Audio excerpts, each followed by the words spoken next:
है 1,16,500 रुपए। That's an increase of 133%, which is excellent. दूसरी तरफ पाकिस्तान का जीडीपी पर कैपिटा 2014 में था $1173, जो 2021 और 22 में हो गया $1505।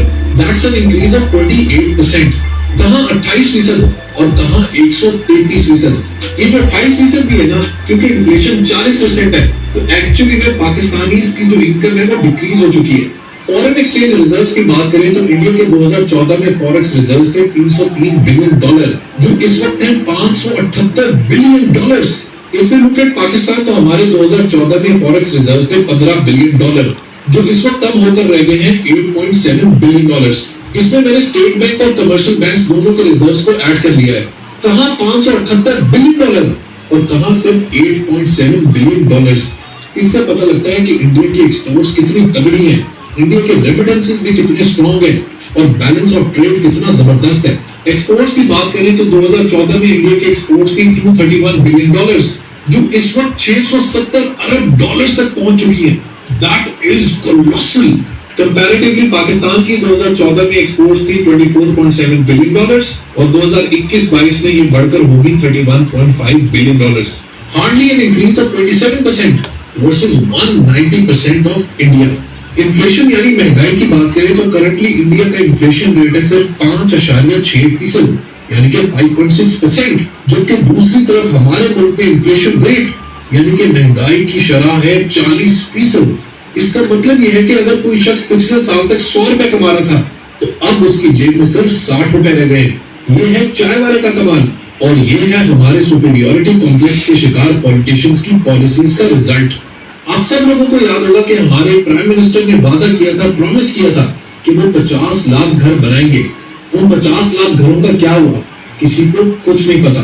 लेकिन मोदी ने एक जबरदस्त हाउसिंग स्कीम जिसको उसने नाम दिया प्रधानमंत्री आवास योजना का, उसके अंदर ऑलरेडी पिछले 7 साल में 2 करोड़ घर बना चुका है। This is mind boggling and overwhelming. फिर हम लोग कहते हैं कि मोदी को इंडियंस इतना क्यों पसंद करते हैं, क्यों उसको वोट देते हैं। रिजल्ट आपके सामने है। He walks his talk।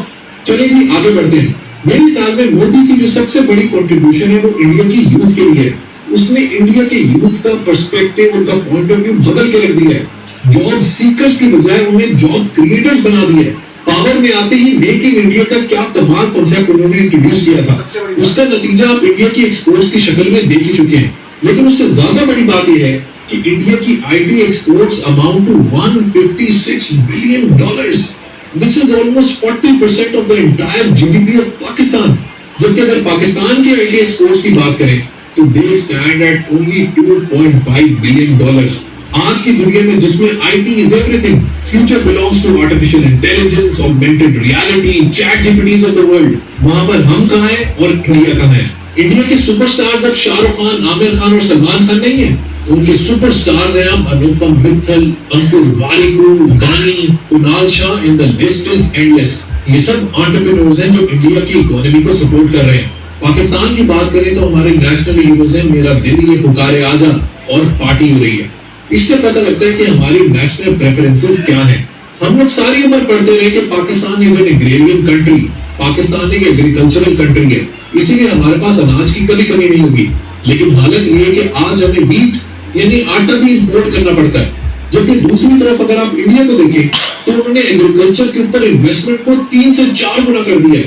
एक जमाने में इंडिया के बारे में मशहूर था कि वहां पर लड़कियों को मार दिया जाता है, वहां पर लड़कियों को पसंद नहीं किया जाता।